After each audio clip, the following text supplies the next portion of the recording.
Lionel, great for you to join us. And again, my name is Aaron Huang. I'm the head of product marketing at Vidora. And we're speaking with Lionel today, head of data technology at News AU Corp in Australia. We'll allow Lionel to actually introduce himself a little bit. Lionel, thanks for joining us today. And I just said a jumble of words around head of data technology. So would love for you to just introduce yourself and kind of give folks a sense of your role and responsibilities there. I'm head of data tech in the data and ad product solutions business in News Corp in Australia. So our team is responsible for News Corp's targeted advertising product, News Connect. In News Corp in Australia is one of our is a leading publisher in Australia. Our digital networks alone, we have over 20 of the well-known brands that run in Australia. So my role is to focus on how we sort of apply the technology to commercialize the data that we have across these publications. So that spans how we collect content consumption data on our sites, how we identify people on our sites over time, how we segment our audiences, and how we create addressable audiences that we can use for personalized advertising or to feed engagement. And I know you kind of already talked about the segmentation mandate within the team, but in terms of the actual use cases for machine learning within that organization, when we talk broadly around AI enablement, it means different things to different folks. How does that kind of work within your team structure and sort of some of your business use cases? It's a critical part of our business. It's a key part of how we identify our readers across the sites. It's a key driver in how we improve sales through our booking platform. Like an advertiser would typically come to us expecting to target a specific audience, a specific marketing segment. And this could be based on their own research, on the demographics or interests they want to target, or it could be based on our own segments that we've created for them of likely purchasing intent. And typically declared data is going to be very limited in the scale for those kind of use cases. So the most likely would be modeled based on our first party data, like content consumption, and also on data partnerships that we have that we can actually extend that with demographics and the like. I know we were talking about this earlier. The use cases for machine learning go sort of quite broad, but also quite deep in terms of some use cases that even your data scientists may sort of have idiosyncratic needs there. And I remember sort of us talking about sort of different use cases for Vidora's Cortex versus potentially some other off-the-shelf components that are more for your technically minded folks. So in terms of kind of the broader landscape of what we were calling the automation of machine learning, what specific areas are you kind of utilizing Cortex for versus some of the other tools that you're adopting? And just to kind of give folks a sense of sort of the parameters for Cortex that you guys are using for. So in our business, we have DMPs, data management platforms. They're a critical part of our platform stack, and so they're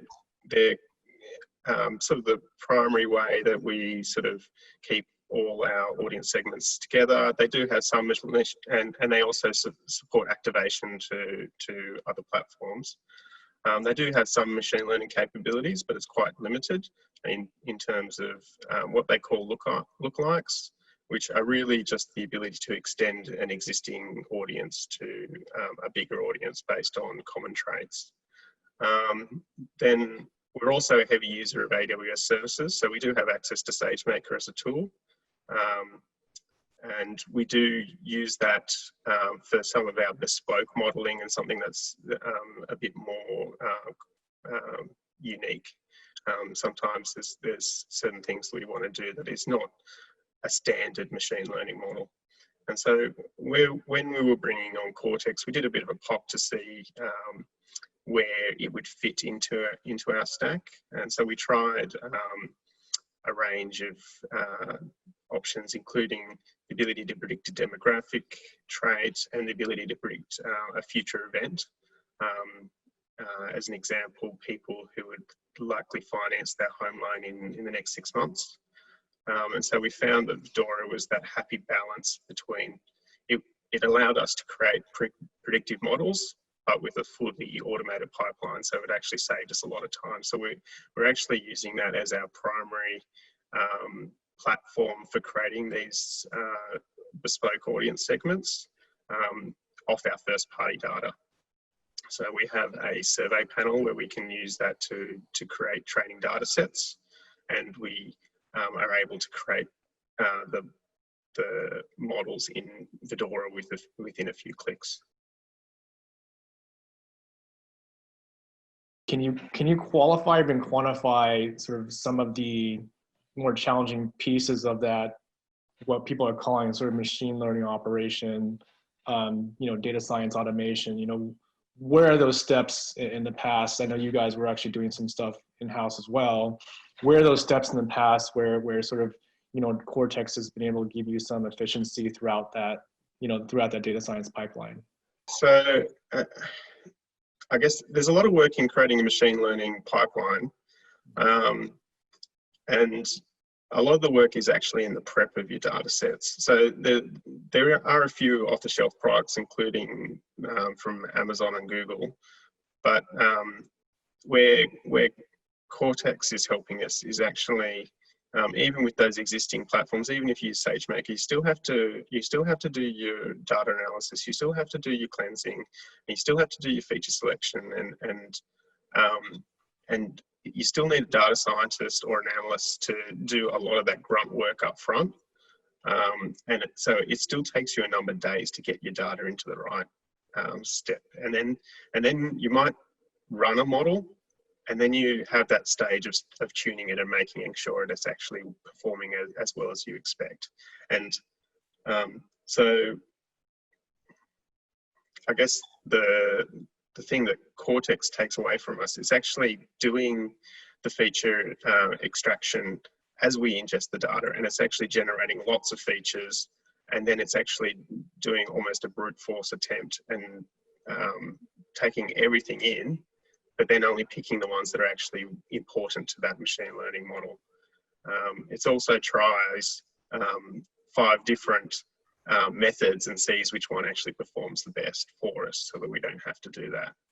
And so it will save us, it'll take our data scientists less than 30 minutes to actually create a new pipeline. And then with our fully automated solution, it's now will be activated in the DMP within that 24-hour period. Whereas we also do SageMaker models, and when we do it through SageMaker, it's more like a week. So we'd only use SageMaker if it's something that has a lot of value in creating, and it is something that it would be difficult to do. Makes sense. And I know automation is obviously one of the more core aspects of the process automation that Vidora handles. Can you talk previously about what you guys were doing before Cortex adoption?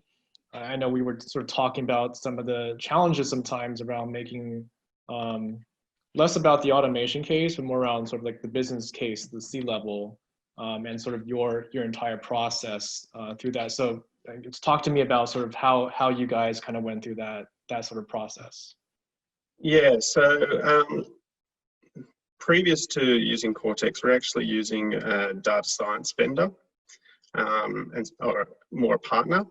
And so they would actually do the data science services for us. They would still have those steps that we would take a week if we did it in-house, but they actually did it for us. And they ran the platform for us. And so last year we made the decision to bring our machine learning in-house as a look at, it was probably 2 things. It was cost and agility to create models. And so, so previously, every time we wanted to create a new model, it was basically a request out to the vendor to create those models, and then an associated cost with creating those bespoke models. So it meant it was costly to do experiments, and so we would be less likely to do that. It meant also that if we didn't have the right features in our platform, there was a big turnaround time in terms of getting that all set up. So I guess in terms of ROI, we're quite lucky in the advertising business that we actually do report the revenue generated against each audience segment. So we do have the revenue side of the equation, and bespoke segments are always a premium offering. So that's a customer requested segment, not one that's built out of the box. And so they do have a high value. So it was very easy to justify switching to Vidora as our platform because the costs were a lot lower, and we didn't, the platform costs were about the same, but we didn't have that cost of creating bespoke segments. And so it actually ended up, we were able to create this premium product for less cost.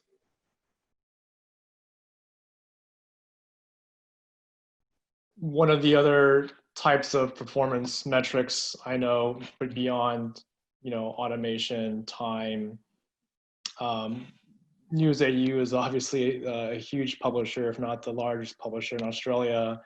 And one of the questions that I would have is, are you guys running single pipelines or concurrent multiple pipelines? Can you give us a sense for, I guess, the performance throughput, if you will, of how you guys are using Cortex on a day-to-day basis?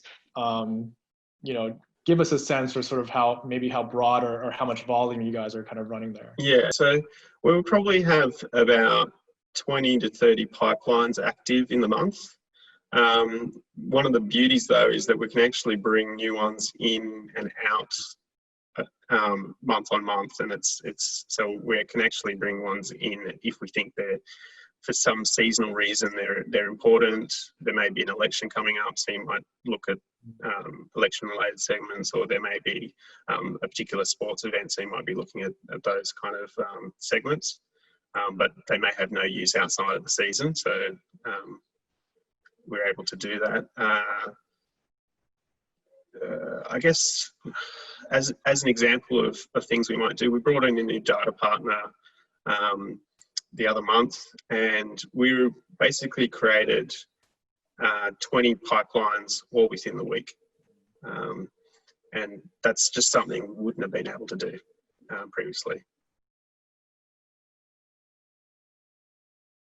Obviously, you guys are a large enterprise, and one of the ways in which we really value partnership is really around the feedback that you give us, but also the support we give you.